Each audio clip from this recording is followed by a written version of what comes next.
Welcome back to Off the Ball Network's EPL show. We talk all the games from the past weekend and preview games that are coming up tomorrow and Wednesday. It's the great time of year when you get EPL not only on the weekends, but you get those midweek matches that we love. I'm your host, Kenneth Cotterill, joined by Walker Bailey, Tottenham fan, coming off a good weekend. So, how was your betting weekend as far as EPL goes? Yeah, so I mean, I was up a little bit. I didn't play any of the Sunday matches. I played just exactly what I played on the bets account on Saturday, which I think I went into Arsenal Fulham down, I think either a quarter unit or three quarters of a unit, and then one Fulham plus 1.5.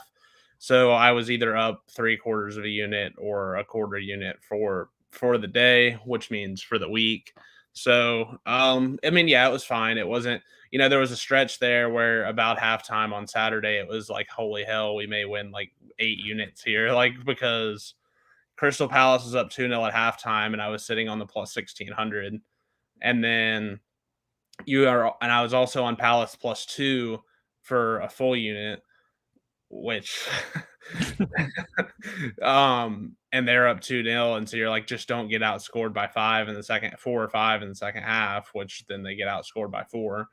And yeah, and then I think even too, like Leicester Chelsea, like into like this 55th, 60th minute was 0-0, and Chelsea was on a red. So you kind of felt good there, and Chelsea somehow scratched out too. With being a man down. So I mean, there was a lot there. There was a lot there that kind of swung from what could have been a really good day to just a minorly profitable day.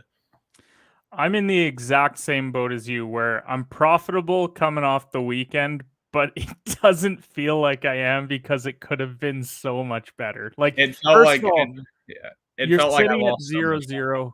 You're sitting at 0-0 with Chelsea Leicester at halftime, and you're like, you're under 3. Like, this is perfect. Like, and Chelsea's a man down, so at best Leicester's going to go and win this game like 1-0, 2-0.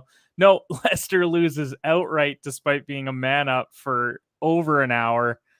So that one was a dagger. The Arsenal result, when I had the Fulham draw, I thought, man, they went up 1-0. Like, this is perfect. Arsenal equalizes, and then you cash a plus 466 play.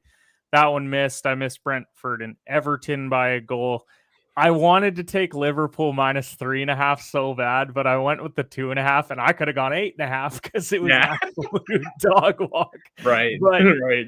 it's still that one left a bit of a sour taste. And then I did have a good Sunday. Obviously, getting the West Ham draw no bet was nice. Nice little plus money win there. The Newcastle equalizer in the 90th also was a dagger because I was on the Wolves draw no bet. But then Tottenham, they came through 2-0, and I had the first half money line there. So I'm up not quite a full unit, but I'm up 3 units overall for EPL. So that's all you can really ask for when you're up. So I'm not going to be too bitter about some of those results that really screwed me over late. On that Wolves loss, because we talked about this last week and how we were looking at the lines, and we just said that we felt like Wolves was super sharp. We were like, oh my god, yeah, like I think that's a really good bet. And then like I didn't bet it because I was like, I think Wolves suck, so I'm just like, I'm not gonna bet it. And so I didn't bet it, and then I saw the St. Maxima equalizer, and I was like, oh, and my first thought was, oh my god, Ken. I was like, no. And honestly, because full disclosure, I was out camping all weekend. I was trying to keep up on my phone, and like I tuned in a little bit to the United game in the morning, which was an ugly result, but we'll take the 3 points. Right. But it was just so disappointing to see some of those late results. And it's the difference between being up like double-digit units coming into the show, just flexing, and instead we are profitable, and that's what matters. But when we're talking winners and losers from the weekend, I think the obvious winner for me is West Ham because they finally picked up a result. Because they shouldn't have been bottom of the table probably coming into this week. And them picking up 3 points just gave me renewed faith that, like, okay, this team actually, they're solid. Like, they're going to figure out a way to get back. And I know that they're still 16th in the table, but you feel a lot better about them moving forward, that they got a road result at Villa, a team that hasn't looked, they've looked okay at times, but I'm not really sold on Villa for the long term. And so them picking up that result was huge. Who is like your big winner for the weekend? Yeah, so this one's not necessarily because it was a massive result or just one that they shouldn't have gotten, but I thought I just like in the first 4 matches as a whole, I feel like Brighton deserves more conversation than we've had. You know, they're Yeah, sitting 4th, they've taken 10 of 12 points, and that includes a trip to West Ham, trip to Manchester United. It's not yeah, like they've just waltzed through promotion sides and just had like a good run of results. They've had some matches that you would qualify as matches that they shouldn't have gotten results or unlikely wins. And so, you know, I think Graham Potter and his bunch deserve a lot of credit. I'll give the quick shout out to Liverpool for the Great Cherry Massacre of 2022. Um, but because they needed that, they needed to get back on track. But Oh, for me, we said on the show, pray for the cherries because it's about to get popped, and they got stomped on. It was not. I looked at it and I'm like, oh man, it's 2-0 and it's like 12 minutes in. Like, you know, how it's bad is this crazy. going to get? And I They're still, jokingly put in our chat, oh, they're going to win 10-0, yeah. thinking like, oh, it'll be 6-0. Like, that'll be the. But they almost got there to 10. It was so sad. And you know what's crazy is there's still 3 teams below them in the table, despite Bournemouth having a minus 14 goal differential 4 games into the season. Um, I don't know if this is like it's kind of a winner and a loser. Like it's a win for Chelsea, the fact that they go a man down on a dumbass red card and steal a result, but it's more so like Leicester, how do you not pick up some sort of points? Even if you don't win, even if you pick up 1 point, you would take that going into the week, knowing like, hey, we're going to Stamford Bridge. And if we come away with a point, then that's awesome. But man, I think this is just amplifying what you thought early on, and I'm starting to think as well is, man, Leicester's bad. Like they are not good. They Yeah. they don't have the Vardy years, like his prime years. He's now up there in age, and they probably should have sold him a couple years ago, and maybe brought in some younger talent. And instead, they're just stuck with an aging Jamie Vardy, and just they're overall a bad club. Well, and even if you wanted to change tune on Leicester, like, you would hope for, like, incoming players, and, like, nobody came in, and Wesley Fofana went out. Like, Yeah, so you're just kinda like, "Okay, well, I'm downgrading them even more than I already had because they, you know, took one of their best players and shipped him out." So, it is rough, I will say for Chelsea, I mean, incredibly fortunate that the bar was where it was and the late Leicester header hit the bar instead of the back of the net because Mendy had no chance. yeah, And so we had this discussion a little bit privately on Saturday. Just, you know, yes, Chelsea's a winner for getting the 3 points. That's all that matters. But just in terms of long term projectability, it's just the further and further we get in, I keep waiting on them to turn up the goal scoring. And like Saturday was the first time that either of their front two had scored a goal, and still only one of those players has scored a goal, and it's Raheem Sterling. So he got 2. I thought he was magnificent. But I just the goal scoring is such a concern, and you know, the defense I think is not as good as we thought it was early in the year. Like I think it's still good, but I don't think it's like this world class defense setup like we thought it was. yeah. So I think that they can I think they're capable of leaking goals away from home. And even really at the bridge, they've seemed to like leak goals here and there. So I just have really I think that like they're a clear cut fifth. Like I think they're a ways off the top four right now. The only way that they salvage top four for me is if in the January window they bring somebody in that kind of saves them a bit later on. But I do think there's a guy missing. Like, first of all, they don't loan out Pulisic, who's clearly pissed off that like he's buried in the bench, it feels. And okay, yeah, you're not gonna let me transfer out, but you couldn't even loan me out. Now I'm kind of just buried here for the next number of months, which isn't great for USA national team heading into the World Cup either, that the guy's not going to be in He could form. lose. I mean, he could lose his starting job with the U.S. because of how well Brendan Aronson is playing at Leeds and how consistent he's playing. Like he's Yeah. going to be in there 11 pretty much every Premier League weekend. Oh, Like for sure. I mean, And he's he's got only going to get better doing that. And right. then you look at, well, I mean, Gallagher's just like the dumbass of the weekend. Like, Yeah, it's the second bad red card that we've seen from one of these top sides. Like Nunez, when he took that bad red mhm. against Crystal Palace, this was just another, like, what are you doing? You're on a yellow, to take any red card in the first half is dumb, especially within the first 30 minutes. And he put his team behind the 8 ball. And luckily, they were playing a bad side at home and they were able to scrap out 3 points. But Now they're going to have to make some decisions here. Gallagher probably shouldn't be a part of that starting 11 moving forward, and we'll see who they slot in there. The question is just who do you play though? Like Kovacic will start this week, but I Yeah. mean, you go and you're going to have to start playing multiple matches a week because of the Champions League. So Mhm. they're going to have to rotate some. So Gallagher is going to have to play until Conte is able to play. And hamstrings are so funny that like you have to be 100% before you start trotting back out after a hamstring, or else he'll re-injure it and you'll be out just as long, if not longer, than the time before. So he has to perform to an extent. Like he has to give them something. And that's why I've said, like, I've beat the Chelsea needs midfielders drum for pretty much most of the window and most of the preseason. And like we've kind of seen that now. All it took was one hamstring injury to Conte, and like the midfield is a complete and total mess. And Kovacic coming back will help, but I mean it's kind of a mess. So I think that they'll get Alba in before the end of the window on, I guess, Wednesday, maybe Wednesday or Thursday. Yeah. Um, so I think they'll get Alba in. I think it's September 1st. So I think it's Thursday. Yeah, Is I that think right? it is. So yeah, so Thursday. I think they'll get Alba in. But I think the thing is too, like, yeah, they may get Alba in and that improves them up front a little bit because it moves and you can move Havertz back into the midfield. Like that overall makes you a better club. But like I mean, I don't think necessarily that the teams ahead of them are done adding either. Lots of I think Arsenal could add another player or two. I think Spurs could add another player. I think City and Liverpool are probably done, but I like think United might be done as well. Like the yeah. addition of Casemiro was kind of the big Well, and one then for like them. major top four teams like Brighton might not be done yet.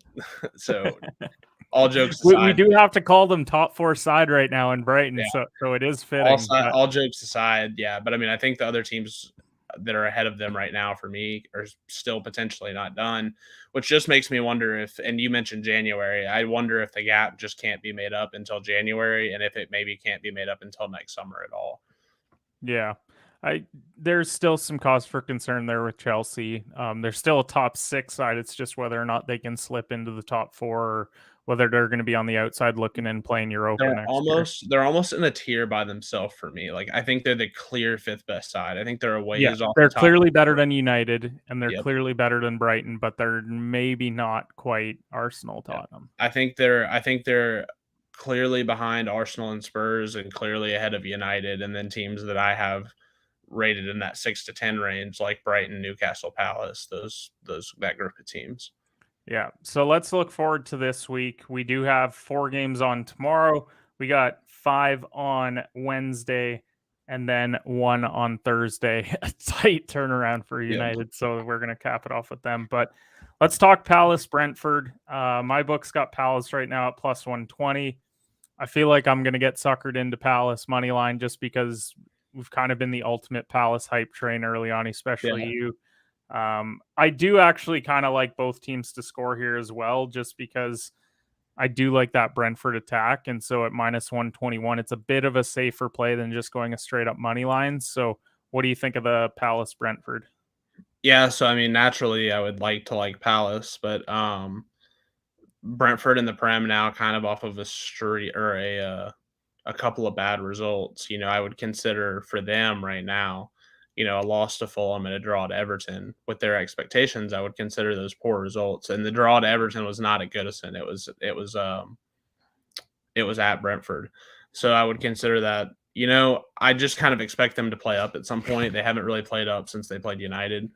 So this feels like a spot where that could happen, but Palace is back at Selhurst, and despite the run of results in terms of how many points they've gathered, it's hard to argue that they've done anything that other than play like magnificently. Like Yeah. really, like I mean, I know they lost 4-2 at Manchester City last week, but the fact that they were up 2-0 at halftime, their game plan worked exactly how they wanted it to. But there's kind of just a big burly Norwegian that kind of wrecks game plans. With one of the uglier like Hat hat trick, tricks that yeah. you're ever going to see, because those are not exactly world class strikes that it took in order to put those in. No, and so that's why. And so, like, I mean, they're just, City's class is just too much for a club like that. But I thought Palace was brilliantly prepared and played brilliantly, and they're starting to establish a level of form where I feel comfortable going there. So nothing official from me. I'll tweet out official plays in the morning. Palace plays at 1:30 on Tuesday, so I'll have stuff out at least an hour and a half to 2 hours before, so our followers can see that. I'm leaning Palace. Like I am willing to bet that, like last week, no matter the number, I'll probably end up on Palace's money line. Not even a 16-1 could scare me away last week. So I'll probably end up somewhere around there. But I wouldn't be surprised to see Brighton take a result at all. I mean, not Brighton, Brentford. Brentford to take a result at all. So I'm kind of on the fence there. I lean Palace, but nothing for sure. I am gonna go both teams to score. Might even spice it up a bit by also throwing in the over 2.5 to take it to plus 136, because I do see this as a 2-1, 3-1 type final for either side. Honestly, as much Yeah. as I love Palace, I think Brentford, as you said, they are kind of due to perform like they did in that United match. But Well, and this one could open up like we saw that Palace Villa match at Selhurst. Like it was a couple of mid-table sides who 1 point really isn't going to service either team's I mean you want 3 or goals. you want 0? You Like want it. 3, you wanna go get the 3, you're gonna play to get the 3. There's not gonna be any timidness. Both of these teams know that they're capable of scoring goals. This is going to sound insulting, but it's not. This could almost be like a championship style match, like where they just really get up Right. and down and we see a lot of chances. Like that's kind of what we saw with when they played Villa a couple weeks ago where And it's just whether you take the chances or not. That's yeah, and that's what it's it boils down to. yeah, and it's like, we if you walked out of the room for a minute and you were gonna walk back in the 8th minute of Palace Villa, well, it was already 1-1. So, I think the over makes a lot of sense. I think both these teams are gonna try to create as many chances as possible. They're gonna try to take as many chances as possible. I think they're gonna throw bodies forward because they wanna leave with 3 points. They don't wanna leave with 1. Yeah, So I agree 100%. And especially Brentford, like coming off the couple of poor results, they're going to throw the kitchen sink at them even on the road. And if they get beat, they get beat. They're not going to kick themselves for it, because it is a tough environment. I'm really interested in the tactical aspect of that match too, because it's two really, really smart managers who, typically have their teams set to play in the optimal formation against their opponents, and they change that stuff by the match. And so with Vieira and Thomas Frank, I'm really interested to see, how they line up. Is Zaha back for Palace? That's another thing that you have to look at. He didn't play against City with an injury, so if they could be missing him again, which affects goal scoring. So, and just overall, really ability to threaten. I mean, one of Palace's goal scorers last week was John Stones. So, um, yeah, but yeah, I So mean, when we're looking then forward to Fulham Brighton, Brighton's plus 136, but they're on the road against Fulham, who probably are kicking themselves that they didn't at least pick up a point in that Arsenal match, but they're plus 225 at home. This play feels like a fade play to me, because I feel like it's a letdown spot. Like, yes, Brighton's been unreal. They've picked up 10 points, but we're not expecting Brighton to be sitting on 13 through 5 matches. And as bad as Fulham has looked at times, they've also played up to some of their opponents right out of the gate. Like, they played Liverpool to a draw. They probably should have got a draw against Arsenal. So I don't really know where to go with this game. Like, if anything, I would actually probably lean Fulham draw no bet, just because I get it at plus 128, hoping that they get a home result. And if not, then a draw. So what do you think? I'd lean the same way, but I do find it interesting that the market is giving such a strong respect for Brighton on the road against Fulham. Hmm. So it's kind of showing that they're a little bit lower on Fulham and a little bit higher than Brighton than probably the consensus. So, I don't really have a feel at all, just kind of the way I bet on the Prem, naturally that would tell me to lean Fulham.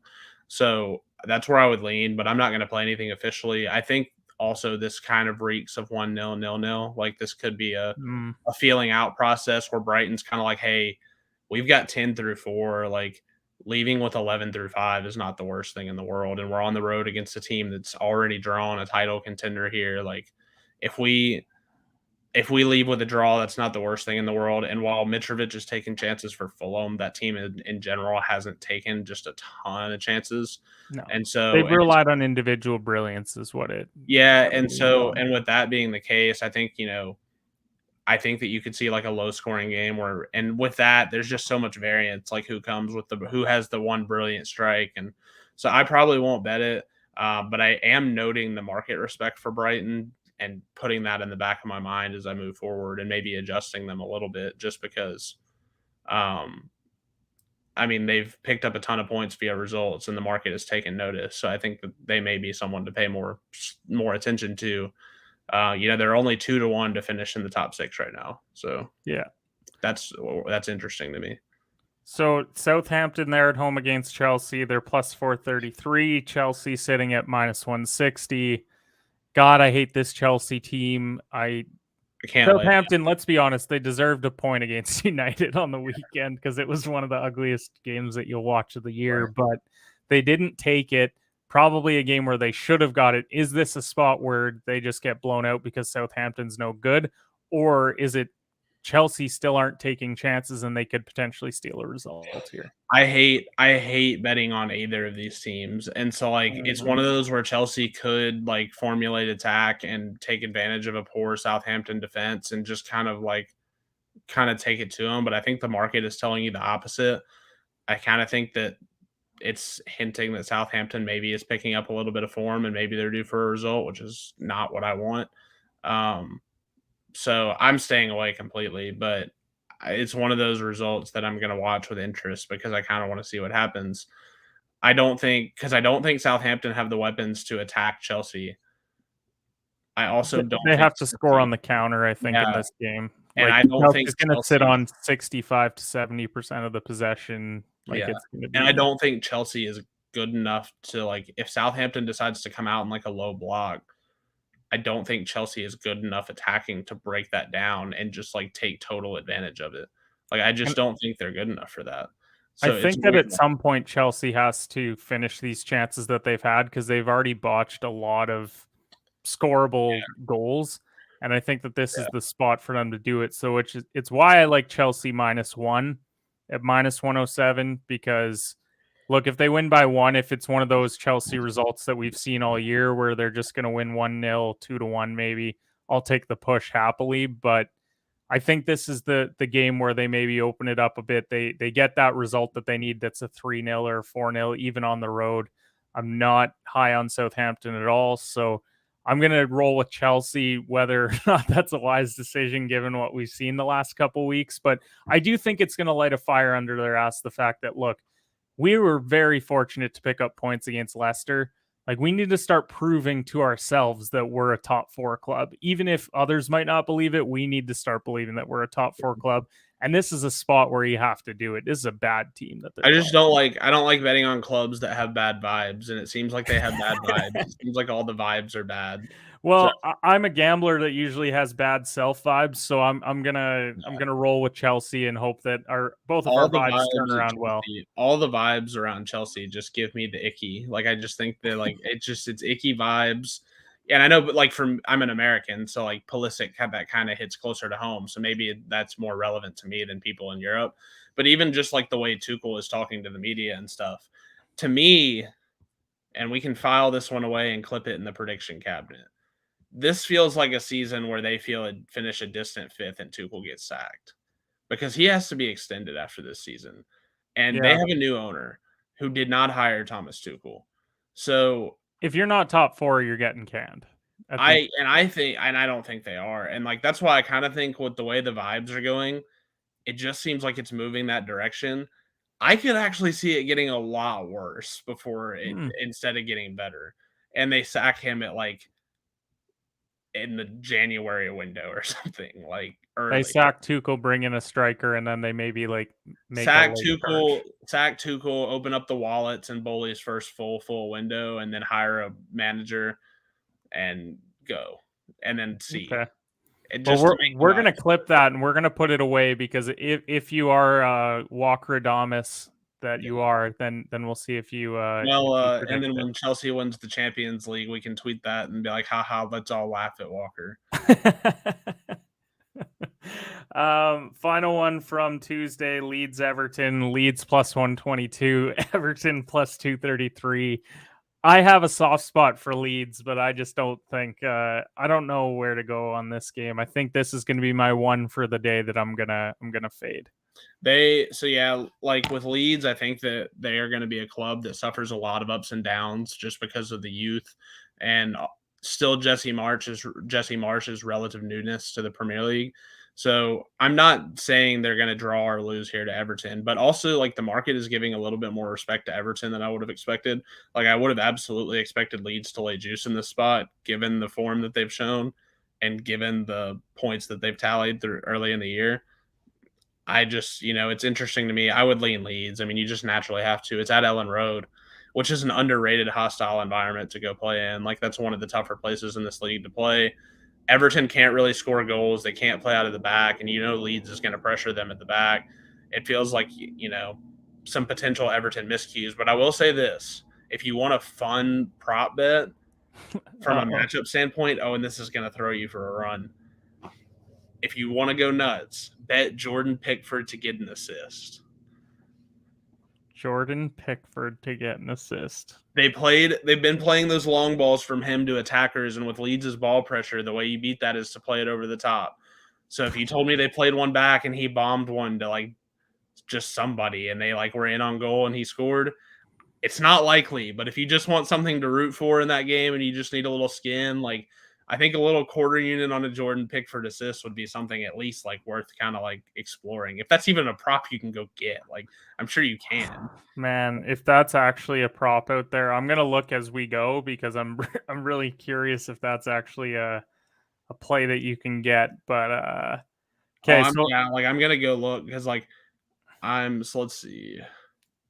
There's shots on target, player assists. I don't see an assist for Pickford. I don't have an assist for Pickford either, so Damn. I'll work on that and see if I can find one at some point at some sort of book, and I'll tweet it off on the OCBN Bets account. But if you can find that, like it's something I'm like, I may toss a quarter unit on it just to have something to laugh about and watch as we go. Like, well, it's one that you definitely are going to chuckle at and be like, wow, I can't believe we actually got a goalie assist here in this game. Well, and and it's just a matchup thing. And it's like, and that's something that Everton practices and is working on. And they'll stress that a lot in training this week. And they'll definitely take their chances with that a few times. And if you can find it, it's going to be like plus 1,000 or plus 1,200 or something. And so it's not a terrible shot. This is the same guy who bet Palace 16-1 at Manchester City last week. I'm willing to take shots on silly things. Oh, I bet a draw bet at plus 433. Like I was willing to cheer for a tie in footy action. So I'm not above it either. Now, the next day, the Wednesday, we got 5 matches, 4 of which feature kind of those top 4 clubs that we have in mind. So let's talk the match that doesn't have a top 4 side because it includes the Cherries at plus 250, Bournemouth at home, taking on Wolves at plus 122. Now, I don't know how Bournemouth's going to get out of bed after the shellacking they took from Liverpool on Saturday, but they do get to go back home. It is a chance for them to maybe pick up points. I know that Wolves are coming off an emotional win, or an emotional draw, I should say. But what are your thoughts on this one? Wolves money line straight up. You're taking Wolves. How do you not, man? How do you not? You can get plus money on Wolves. Wolves have been better than the results, I think. Bournemouth is atrocious. It just feels like Wolves scratches out a goal or two, and that's it. That's all they need. Then they'll just park it and let Jose Sa do his thing and figure it out. Okay, well, I'm going to be that guy that goes against the grain. I'm going to take Bournemouth plus a half. I'm going to have faith that they can go and get. I just can't so I don't know if Wolves will be on my official list, but you can't get yourself to bet Bournemouth coming off. No, if you look back and be like, I lost money because I bet on Bournemouth coming off a 9-0 defeat in the Premier League, then you're going to be like, dude, it's an egg on the face moment if it happens, and I'll fully wear it if it happens. But I'm going to roll with the Cherries at plus a half at minus 143.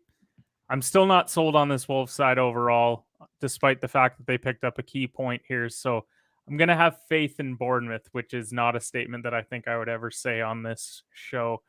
I don't even know who would score a goal for Bournemouth. I don't even if they scored, whoever scored, I'd just be like, sure, who is that? Okay, let's go to Arsenal minus 209. I can't harp on Bournemouth. You're talking me out of it. Arsenal minus 209 taking on Villa at plus 566. Villa did not look great. Man, I keep telling myself, when is the slip up for Arsenal coming? Because to think that they're going to be sitting on 15 through 5 matches is eating away at me here. I don't know if Villa has enough to upset them, but I am intrigued once again by an Arsenal draw result at plus I 375. think So what do you think? I think if you're a United fan, you're hoping that Arsenal wins like 4-0 before they come to Old Trafford on the weekend. Like I think that's what you're kind of hoping for. Like you kind of want a convincing result and they come in 15 after 5 and slip at Old Trafford. Like that's kind of where I'm looking. I'm not looking at Arsenal's spread or Arsenal's money line or anything. I'm kind of going to stay away. But with the way that Villa hasn't been able to create any chances and the way that Arsenal has fortified their defense with William Saliba being back there, I can't get myself to the window with Villa, and I'm not gonna lay that juice with Arsenal because they're playing like a title contender, and I'm not ready to go there yet. So Yeah. I don't think they jumped from fifth to title contender just on the signing of Gabriel Jesus. Like I like that's hard for me to believe. So I think the bad run for Arsenal, the run of unfortunate results is probably coming. You know, they play Villa and then they go to Old Trafford and then they get Everton at home, but then they go to Brentford, host Spurs, then host Liverpool, and then go to Leeds and then host City. So like the run is coming where they're going to have a bunch of challenging tests.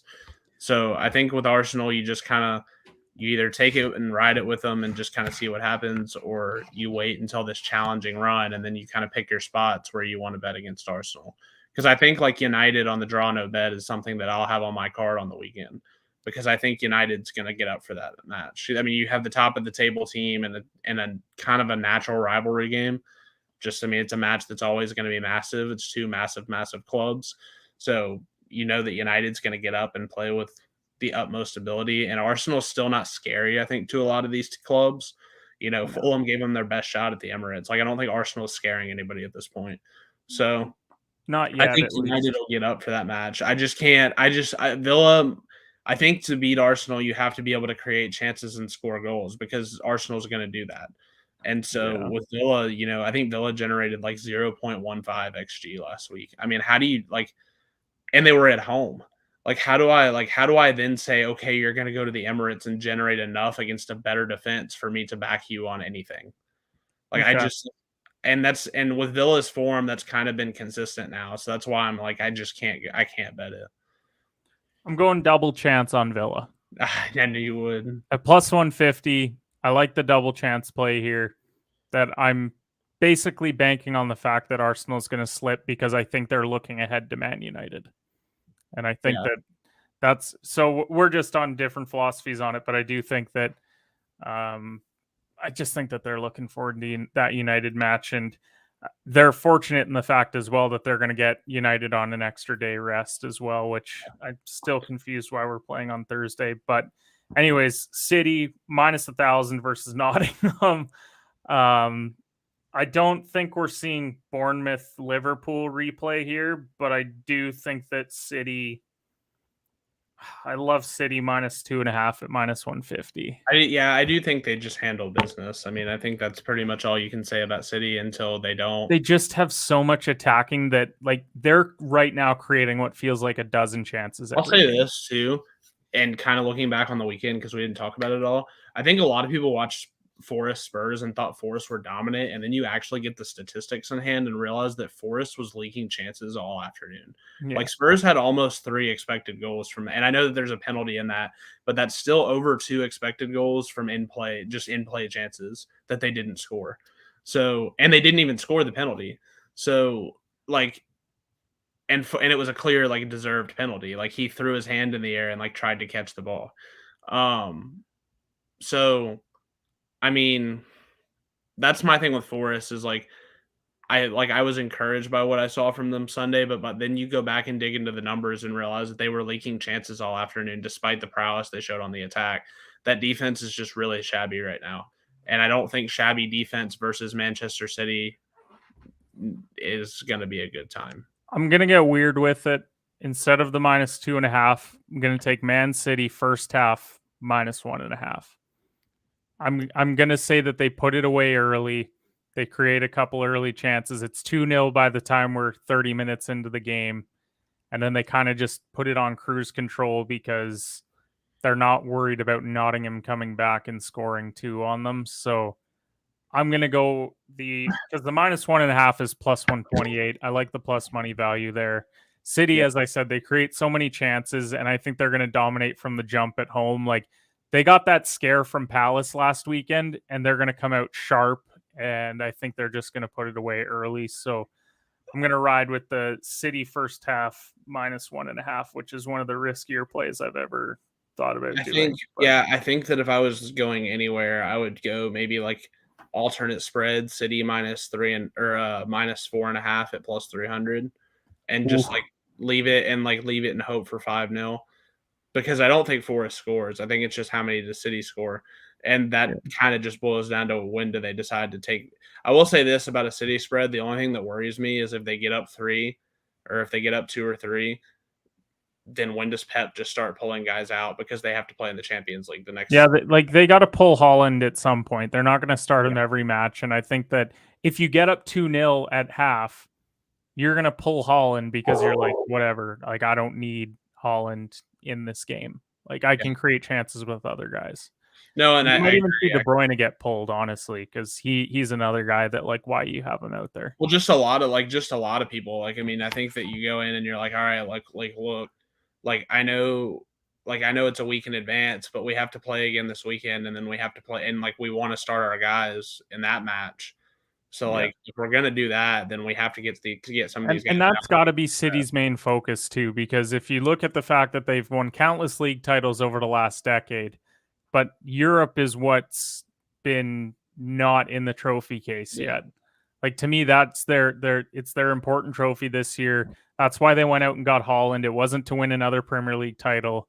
Obviously, that's a nice addition as well, but I think it's also for them to go and do well in Europe. Now, West Ham, Tottenham. West Ham's at home +266. Tottenham, I've got them at +100 right now.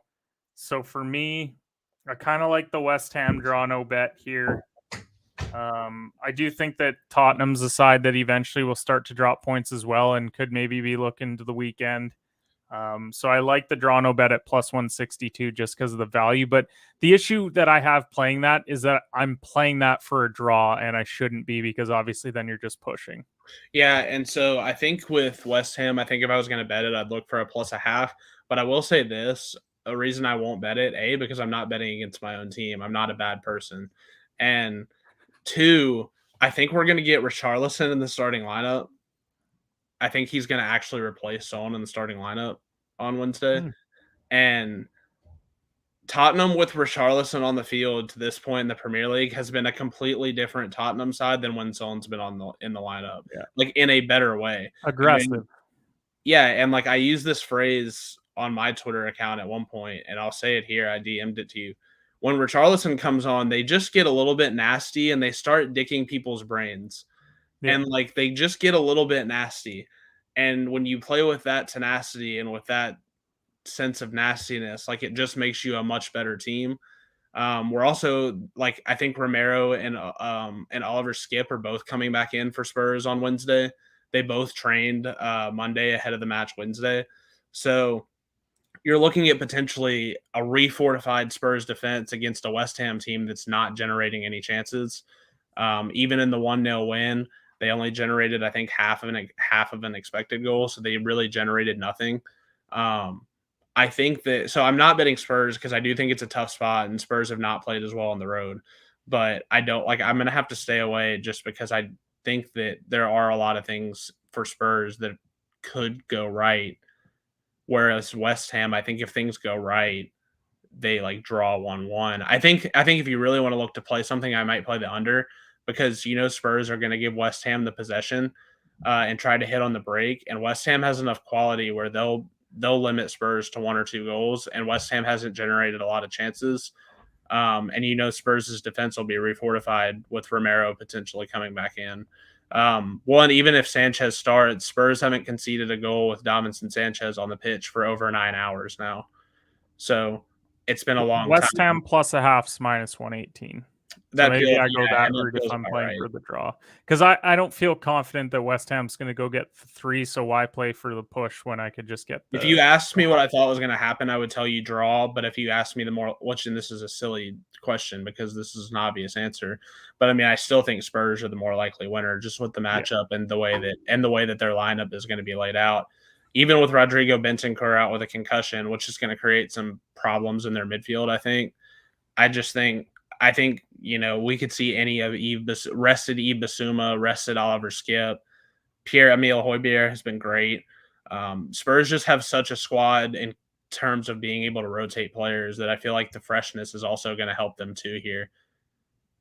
Yeah, I'm going to go with the +0.5 here, just assuming that they're going to get the draw. Like I think they will, because I don't want to bet the draw straight up and then they go and take the full 3 and then you're kicking yourself over it. So I think from a spot standpoint, that makes a ton of sense. Like I think that's absolutely what the spot would tell me to bet.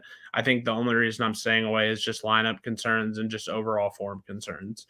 But yes, I think that's absolutely what the spot suggests. So Liverpool's -313 taking on Newcastle +800, obviously coming off the absolute thrashing of the Cherries. So where are you going with Liverpool this week? Are they going to go out and get another convincing result, taking on a pretty good Newcastle side? Probably. I mean, I think that they're probably going to – I don't know about convincing. Like, I don't really want to lay any spreads with Liverpool here in the spot, and I really don't want to – I'm not going to swallow 313 or 305 or whatever you end up getting. Like, I mean, that's just not something I'm interested in.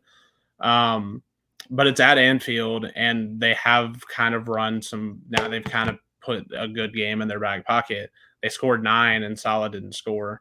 So I think that – he scored 1 this year, right? He scored against United, and that was it. So, yeah, I think so. And he had a lot of chances that he just kind of duffed against Bournemouth. They easily could have had like 3 more, and they could have been solid goals. But point being, sad to say for Bournemouth that it could so that's my thing is like, I think Liverpool probably get a convincing result, but a convincing result could be a dominant 2-0 win. And like for a -313 favorite, I would want to be laying some sort of -2.5 against the team like Newcastle. And I don't think Newcastle. I think Newcastle is good enough where you kind of just stay away from that a little bit. I'm going to play Pool first half money line at -140. Yeah, because I think they'll score 1 in the first, and then I'm kind of in agreement on I think it could be a 2-0 finish, but it's a convincing 2-0. Yeah. They're leading 1-0. Maybe Newcastle overextends a bit. They go down and add a second type deal. Yeah, and again, like Liverpool's a squad that's kind of depleted because they ran for the quadruple last year, and they also start Champions League play in a group that's going to be really tough with Rangers and Ajax and a lot of those other teams. So when you can take all those things into account, they're also going to have to kind of rotate some players and try to, do their best as far as keeping guys fresh. So when I know that they play Everton on the weekend, so like whatever, right? They're going to Goodison, but that is a derby. Yeah, that's more so what I'm thinking. We know that Everton isn't good, but they still get up for that rivalry. They're going to get up because it's a rivalry, and there's going to be Everton's going to play really physically. Klopp isn't going to want to lose. Want to lose a Merseyside derby. So I do think that that's kind of in the cards too, or Liverpool may rotate some guys off, and we may see some new faces. I guess we'll get Darwin Núñez back, unless he headbutts somebody. Yeah, I'm going to play the first half money line on Liverpool. Just kind of hope that they get the early chance that they take, and then I'm not that worried about Newcastle scoring. I think obviously there's still potential there. It's not like Liverpool's been world beaters to start the year, but I do think that they're going to get the comfortable result. And then the final match is that Thursday, United and Leicester. You're on the road, +225 is where Leicester's at. United's +114. If I'm being honest, I'm probably just going to bet United money line straight up because it's plus money, and I think Leicester stinks. But where are you leaning on this one? Kind of leaning Leicester plus half a goal at +220. Oh, yeah. So you think that they just get a result off United, whether it's a draw or? Yeah, and so it's not really. But that also stems from what we talked about earlier, where you think that they're more focused on Arsenal on the weekend, maybe, and that this is the that, and then I just, United played well against Southampton, but also they could have easily conceded goals. I think Leicester is more positioned to put away chances than Southampton would have been. So I would guess that Southampton or Leicester puts away 1 to 2, and if they can get 1 or 2, I'll take my chances on the plus half a goal. So, and also I think United will be looking ahead a little bit to that massive matchup on, I guess, Sunday. So between those kind of couple of factors, I think I told you a couple days ago, I was looking at Leicester potentially, who are probably going to come in desperate for points. Old Trafford used to be a place where I think I was afraid of betting against United, but after Brighton came in there and kind of, took a dump on United, I'll I'll take the chance here. Yeah, road game for United. I think it's just I'm gonna bet the money line because I'm hopeful for my own team. That's all I'm. That's all I'm Or hoping no, for. sorry, Leicester plus a half is minus 130. Sorry, definitely different odds. Leicester minus a half is plus 220. Okay, I was gonna Those say, are damn, two they're really very laying different juice on things. this one. But even still at minus 130, when I saw that line, I was like, wait, what? But yeah, Yeah, I'll just bet United because it's fun, and by that point, I'm hoping to be up quite a few units. And then if my team lets me down, then whatever, I was going to be right. sad anyways. So might as well just slump into a deep depression Yeah. if you lose to Leicester. So yeah, I'm gonna look at Leicester to get a result at minus 130 on Thursday, and then I'll come back and look at United again at Old Trafford on Sunday. Yeah, well, we'll be back on Thursday, probably to preview the weekend, as we're going to have another busy EPL weekend. Walker, thanks so much for coming on once again to talk EPL. We're going to try and do this every match week if we can swing it, and even with NFL starting up in a couple weeks, I'm still going to be tuning into the EPL every single weekend. So appreciate everyone who tunes into the Off the Ball betting account, and we'll see you guys Thursday or Friday to talk some more